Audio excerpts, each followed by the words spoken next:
again. Welcome to 7 Minutes or Less, where we discuss Christian topics in 7 minutes or less, and we do it with Brother Bruce Bennett, who's the senior pastor here at First Methodist Malvern. Thanks for making your time available again to us. Thank you, Tony. You bet. Today we want to talk about Christian hypocrisy or hypocrisy in the church.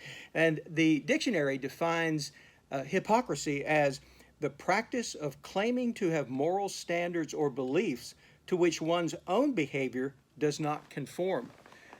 That is pretty much the definition of politics and everything else in this country. Tell me about hypocrisy in the church. Well, you know, one of the main complaints against the church from those outside the church is that we are a group of hypocrites. And that's a fair assessment. I don't deny that. But they say that's why they don't come to church, probably, is because there are so many hypocrites in the church. So, you know, the first amazing thing about that is we probably wouldn't know what hypocrisy is if it wasn't for Jesus. Jesus defines it so well in many of his stories and in pointing out the religious leaders and how they claim to be something that they weren't. And so Jesus talks a lot about hypocrisy. And in the church, we try to live beyond hypocrisy. So let's just talk about hypocrisy in the church.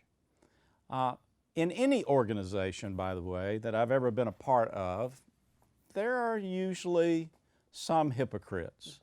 Any social organization, if they have any standard, and even if the standard's fairly low, there will be people who don't quite live up to it, though they profess it.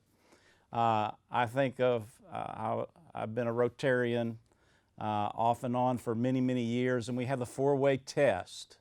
Is it the truth? Well, it's a test of what you do and say. And even though we all profess to follow the four-way test, there are a lot of times when we don't. So it's not surprising that in the church, you find people who don't live up to what we profess to be our standard. But here's the most amazing thing about our standard within the church. In the church, we claim to follow Jesus Christ, the one who was without sin all of his earthly life. And so we proclaim this very, very high standard. And so it's not surprising to me that all of us fail to live up to that standard to some extent. It's no surprise. And so the fact that the church has hypocrites in it is just a reality of how high our standard is.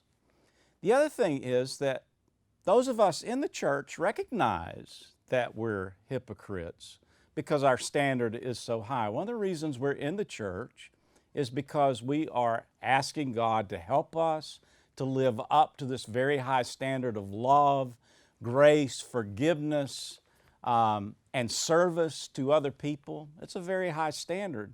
And we're asking God to not only forgive us for our hypocrisy, but to enable us and transform us into the people that we were created to be.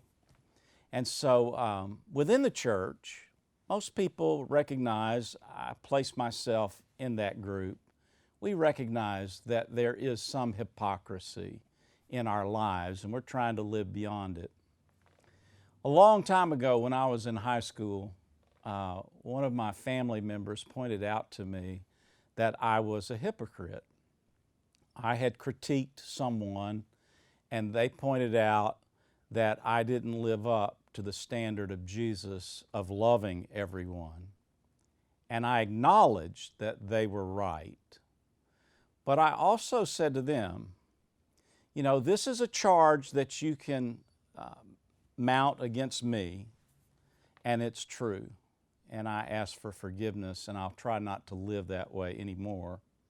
But the person who was critiquing me didn't claim any standard of virtue or morality, so I could never call them a hypocrite because they profess no standard. And many people in our culture are in this place where they recognize hypocrites, but no one can charge them with the same because they have no real standard. How do you live? How do you live with no standard? I mean, that seems puzzling. Yes. Well, the fact that you wouldn't have any standards or very few standards and yet recognize someone else's hypocrisy who's trying to live up to a very high standard. So I'm not trying to defend the church ultimately in saying that. I'm just saying that it's very easy to point out someone else's hypocrisy. So we shouldn't take comfort, though, in the fact that we can't live up to the perfect Jesus, though. That's right. We should That's not right. take comfort in that because we still have to strive, right? That's right. And we profess it and we are trying to live up to it. And we should be getting better, right? Every year, every decade, we should be a little less of a hypocrite than we were a decade ago. But it sounds like we'll never achieve that because we're not perfect. That's right. We will That's never, right. we will always, I guess, be hypocrites in one shade or another. Yes. That's an interesting way to look at it. Yes, it is. Because, of course, Christians are probably the most selected bunch to be labeled as hypocrites. That's right. The Jews aren't. You don't see that with, the Muslims or anything like that. So I guess the Christians are the ones who are still hated in this world, along with the Jews. But, I mean, we're the ones that kind of, get charged with hypocrisy. Yeah. And we just never will live up to it, will we?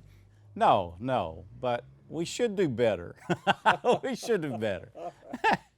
Well, this was interesting. We had never talked about this in our discussions back and forth when we sit in your office, but very interesting. Thanks for suggesting this one to us. And if there's one that you'd like to hear suggested, we certainly hope that you will email us at info@firstmethodistmalvern.org, info@firstmethodistmalvern.org. And of course, we make these programs available every Tuesday morning about 10 o'clock on, what's it called? 7 minutes or less. 7 minutes or less.